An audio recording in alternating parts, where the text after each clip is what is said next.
spécialiste en sciences des religions, avec Nicole Bertrand, guide chez les Radiens.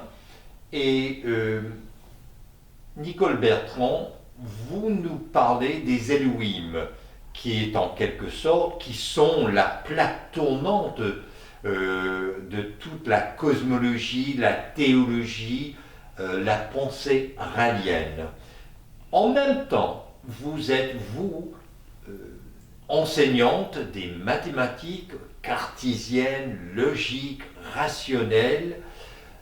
Alors, comment expliquer les Elohim? D'où viennent les Elohim? La première fois que j'ai entendu, que j'ai lu en fait le mot Elohim, c'est dans le livre qui dit la vérité, en 1977. Je n'avais aucune idée, je n'avais jamais entendu. Elohim, c'est un mot hébreu pluriel. Le singulier, c'est Eloah. Le mot Elohim a été injustement traduit par Dieu au singulier, alors qu'en fait, ça veut dire ceux qui sont venus du ciel. Alors, quand on relit la Bible, entre autres, il y a une Bible d'Édouard Dorn, cet homme a traduit, mais il n'a jamais remplacé le mot Elohim par le mot Dieu, parce qu'il considérait que c'était une trahison. Donc, quand on relit la Bible en se disant, premièrement, c'est pluriel, ils étaient plusieurs, puis ça veut dire ceux qui sont venus du ciel. Moi qui ai grandi dans une tradition chrétienne, catholique, on nous parlait d'un Dieu, mais qui vivait dans le ciel.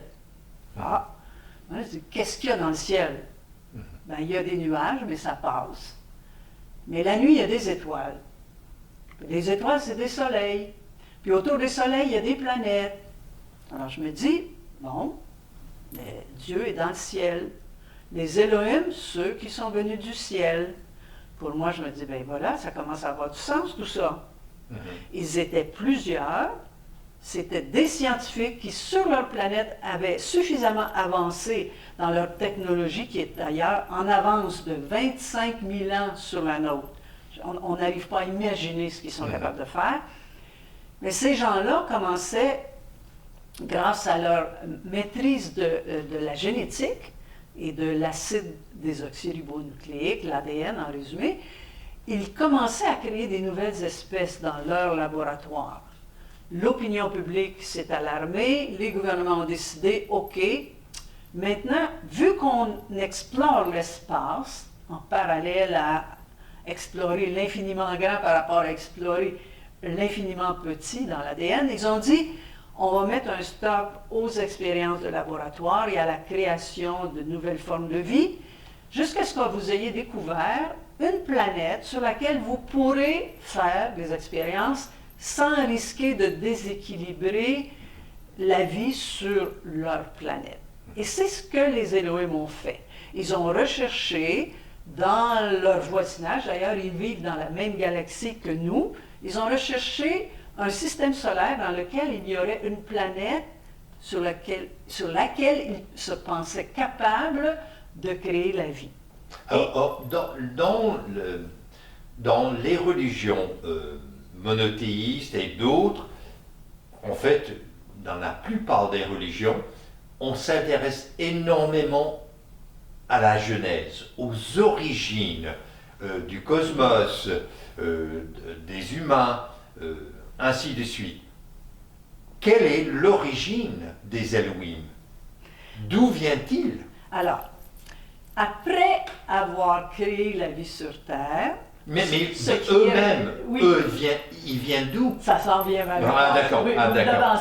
D'accord. Mais eux, et c'est relaté dans la Genèse biblique, et c'est relaté, ce sont des périodes, pas d'un jour, mais des périodes de 2000 ans, pour explorer et passer d'une étape à l'autre jusqu'à éventuellement créer des êtres humains. Après avoir créé des êtres humains sur Terre, les Elohim, qui ne connaissaient pas leurs propres origines, ont appris qu'ils avaient été créés eux-mêmes par une autre civilisation, de la même façon qu'ils avaient créé chez nous la vie. C'est ce qu'ils ont découvert. Mhm. Ils ne le savaient pas quand ils sont venus sur Terre. Ils pensaient qu'ils étaient les premiers à sortir de leur système solaire et à aller mettre de la vie ailleurs, une vie tellement semblable à la leur que, comme dans la Bible c'est écrit, faisons l'homme à notre image, à notre ressemblance. Donc, évidemment, la question est, qui a créé les Elohim? Et qui a créé cette civilisation, qui a créé... Alors on remonte jusqu'où et jusqu'à qui? C'est parce qu'on cherche un début à l'univers qu'on n'arrive pas à trouver une réponse. Ce que les Elohim nous disent, c'est que l'univers est infini, et autant dans l'espace que dans le temps. Donc il n'y a ni début ni fin. Exactement. Et ils disent que notre humanité a été créée sans savoir qu'on faisait partie d'une chaîne de création, mais notre humanité pourrait, et c'est l'espoir des Elohim, pourrait, si on maîtrise notre agressivité, devenir des Elohim pour une autre humanité qu'on irait créer ailleurs. Mais une chaîne sous-entend qu'il y a un début. Quel était le début? Si vous cherchez un début, c'est là le problème. L'infini n'a pas de début. Si on essaie de trouver le premier jour de l'univers, on est encore sous l'idée qu'il y a eu un Big Bang, qu'il y a eu un début à partir duquel tout a commencé, que l'univers infini est soudain apparu à partir de rien. Ex nihilo, comme on dit en latin. Et voilà. Et c'est d'ailleurs le symbole des Raéliens. C'est justement les deux triangles imbriqués signifient l'infini dans l'espace. Dans l'infiniment grand, c'est comme dans l'infiniment petit. Il n'y a pas de limite. On peut toujours séparer un atome, on peut toujours séparer une particule d'atome. Il s'agit juste d'avoir la bonne technologie. Mais si on parle du néant, d'ex nihilo, du rien, ça revient beaucoup à la genèse des écritures hébraïques. Il y a un rapprochement, mais la Genèse raconte en fait le début de la vie sur Terre. Elle n'explique pas le début de la vie dans l'univers. Mais c'est là que ça fait une grande différence. Mais où sont les origines de l'univers où sont les origines ailleurs dans l'univers? D'où ça vient? Il n'y en a pas d'origine. Si vous cherchez un début, encore une fois, c'est l'infini. C'est le concept le plus... c'est difficile à imaginer. C'est pas seulement infini, c'est éternel. Infini. C'était toujours comme ça. Exactement. C'est infini dans le temps et vous utilisez le mot éternel. Et c'est le sens de la spirale qui est au milieu du symbole de l'infini. Cette spirale signifie justement l'infini dans le temps. Le temps est éternel. Maintenant, le concept d'un Dieu éternel a été mélangé avec une chose que les Elohim, nos créateurs, sont capables de faire. Ils sont capables de redonner la vie à un mort.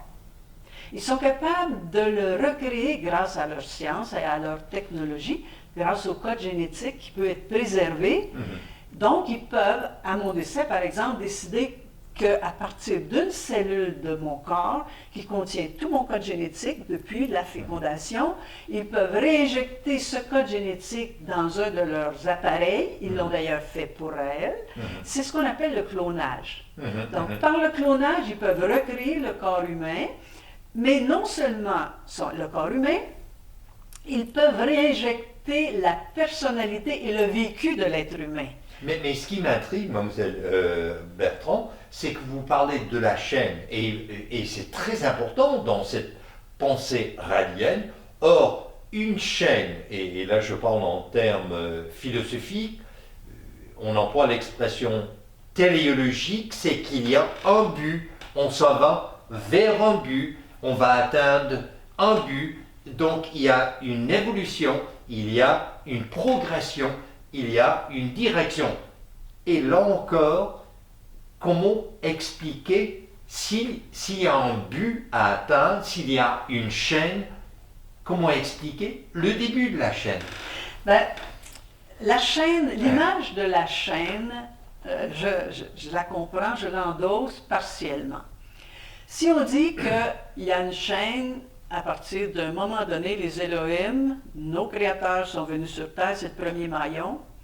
Ils ont créé la vie, puis notre objectif à nous, comme Raéliens, c'est qu'ils reviennent sur Terre dans une ambassade qu'on va leur construire. Comme nos parents de l'espace, qui seraient devant leurs enfants 666 générations plus tard, des enfants qui se tiennent debout parce qu'ils sont maintenant capables de comprendre l'œuvre scientifique et artistique de nos pères de l'espace.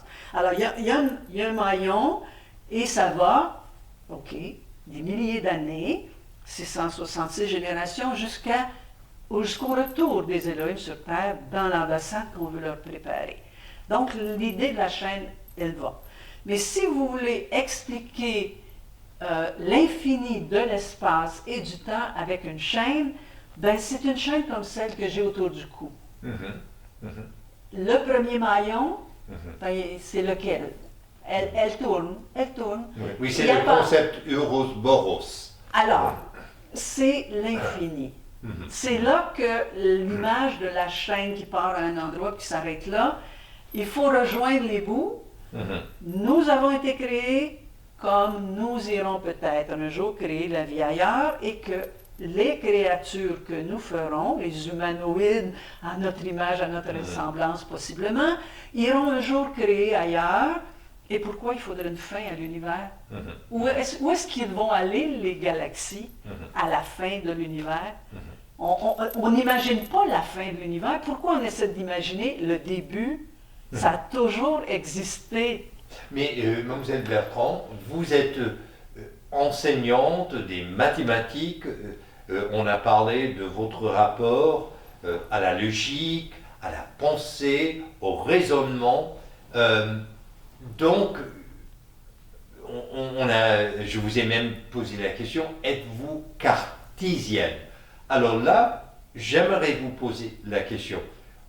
Vous, à plusieurs reprises, vous parlez des Elohim. Vous êtes logique, vous êtes rationnel, vous êtes cartésienne, vous êtes même prof des maths. Avez-vous communiqué vous-même avec les Elohim? Non. Avez-vous rencontré vous-même les Elohim? Non. Alors, dans un certain sens, il me semble que vous avez de la foi. De la compréhension. Comme j'explique la foi, je suis fidèle à moi-même. Pour moi, c'est la logique même. Ça m'explique en fait les liens que je peux faire avec toutes les religions, les origines, la Genèse et toutes les autres religions sur Terre. Je me demandais pourquoi il y a autant de religions, pourquoi il y a autant de prophètes. Ma mère nous disait, qu'est-ce qui nous dit que c'est nous qui avons le bon Dieu? Qu'est-ce qui arrive avec le bon Dieu des autres religions? J'étais toute jeune qu'elle nous disait ça. Ben, en fait, ce sont des prophètes, Jésus, Bouddha, Mahomet, qu'on a déifiés par, on pourrait dire, ignorance, parce que ce n'est que de l'ignorance, mais ils sont tous bons. Tous les prophètes ont été envoyés par les Elohim. Je comprends le lien entre toutes les religions, ça vient de se raccorder. Donc, ça reste dans ma logique. Nicole Bertrand, et là je parle en tant qu'académique, universitaire, ce qui revient, et revient encore, et encore, c'est l'importance de la science. Or, la plaque tournante, la pierre angulaire de la science, c'est l'empiricisme des faits observés. Mais vous me dites du même souffle, vous n'avez jamais vu, vous n'avez jamais entendu, et vous n'avez aucun contact direct personnel avec les Elohim. Donc, comment réconcilier votre mentalité scientifique avec votre appartenance au mouvement ralien qui me semble de la foi? Vous pouvez le définir comme de la foi. Si je mets une pomme sur la table, puis je vous dis ça vient d'un pommier. Ouais, vous ne l'avez pas vu le pommier, mais vous savez bien qu'il y a un arbre qui a donné un fruit. Nous sommes le fruit d'une création. Il y a une logique là-dedans. C'est pas spontané, on n'est pas arrivé dans des... S'il y a un fruit, il y a un arbre. En connaissant l'arbre, ben, on peut apprécier le fruit. J'ai pas besoin d'avoir vu un Eloah pour savoir qu'ils existent et qu'ils ont créé l'homme à leur image, à leur ressemblance. Raël nous dit, lui, il dit, moi je l'ai vu, et si vous voulez voir un Eloah, regardez-vous dans le miroir. Nous sommes faits à leur image, à leur ressemblance. Nous sommes tellement semblables à eux qu'ils l'ont fait écrire aux prophètes auxquels ils parlaient à ce moment-là, oui, mais et ça a été conservé. Moi, je ne l'ai pas vu, mais si c'est cette partie-là que vous appelez ma foi, je vous le concède, mais c'est une foi basée sur une logique rationnelle et non mystique, à mon avis. Mais peut-être que d'autres le voient autrement, puis c'est correct aussi. Parce que le concept que vous venez d'évoquer, l'image Eloah dans le miroir, c'est en fait c'est un des premiers principes du christianisme, imago Dei, c'est qu'on est fait à l'image de Dieu. Donc, mais ce qui m'intrigue, c'est que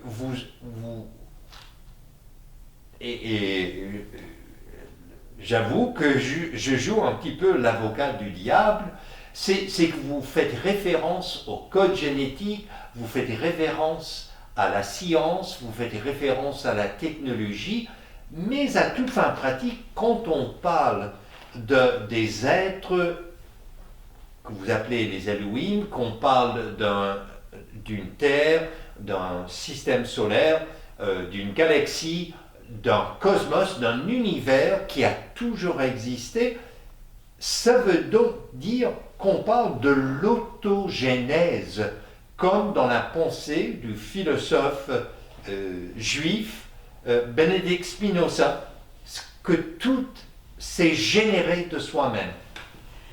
Comme je ne connais pas cette théologie, je vous laisse faire le rapprochement.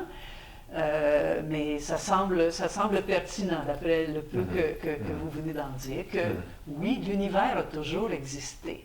Si c'est ce qui est dit par le philosophe, l'univers a toujours existé, et c'est ce que les Elohim disent. Nous sommes de passage dans cet univers, nous sommes de l'infiniment petit qui a pris forme, nous étions poussière. Et avec le code génétique de la fécondation, ben, notre mère a mangé de la poussière devenue carotte, pomme, patate et tout ça. Et de la poussière, ça a donné vous, ça a donné moi et tous les êtres humains. Donc nous sommes de la poussière qui a pris une forme et qui va rester consciente pendant un certain nombre d'années, très, très, très limité par rapport à l'infiniment du temps, l'infinité du temps plutôt. Et un jour, on retournera à la poussière. Donc, c'est un privilège, le privilège, le cadeau de la vie, en fait. C'est ça le cadeau des Elohim. C'est qu'ils nous ont donné le cadeau de la génétique qui permet à la poussière de devenir un oiseau, une plante, un humain, un homme, une femme, tous les beaux animaux. C'est le cadeau de la vie. Mais moi, je m'émerveille quotidiennement. Ma passion devant mon écran de télévision, c'est de regarder à chaque jour, à chaque soir, 1 heure des émissions nature. Pas de commerciaux, mais c'est de toute beauté la création des Elohim. Moi, je suis en extase devant la beauté de la science et des artistes qui viennent de cette planète. Il ne faut pas les oublier, leurs artistes. Alors là, je me permets je suis à l'extérieur du mouvement raélien, bien entendu. Je suis spécialiste en sciences des religions.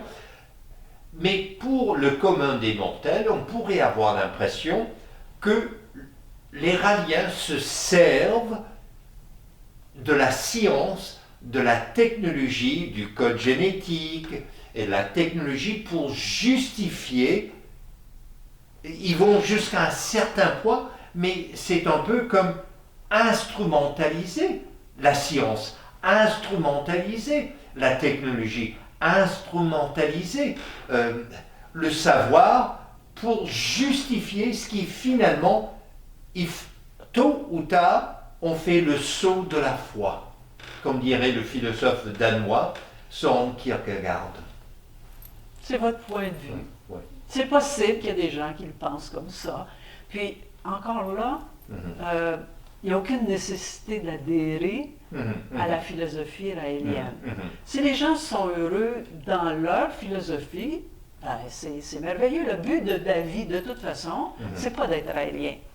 Le but de la vie, c'est d'être heureux avec le cadeau de la vie que les Elohim nous ont donné. Alors, ça fait 666 générations qui nous ont précédés avant la génération de 1945, pardon. Il y a eu des gens heureux qui ont vécu au quotidien, qui ont aimé la vie. Puis ceux qui sont présentement, les presque autour de 8 milliards présentement, ben, le but c'est que ces gens-là soient heureux. On a été créés pour être heureux. Qu'on soit heureux catholique, zioniste, juif, bouddhiste, quel que soit, raélien, le but c'est d'être heureux. Nous, on partage notre philosophie et il y a des gens qui disent, ben moi j'étais athée, mais ça ne me suffisait pas. Athée dans le sens que je rejetais la notion d'un Dieu tout-puissant, immatériel et bienveillant, qui ne conciliait pas ça avec leur observation de la vie. Ils disent, j'étais athée, mais il me manquait une explication des origines de la vie sur Terre. Et celle des Raéliens, ben je l'aime celle-là.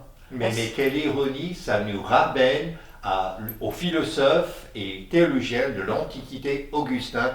Le cœur a des raisons que la raison ne connaît pas. Possiblement. Merci à vous, Nicole Bertrand. Ça m'a fait plaisir, merci à vous, professeur Thomas. Mesdames, Messieurs, vous êtes sur la chaîne Radio Infocité. Je suis le professeur Normand Cornette, spécialiste en sciences des religions.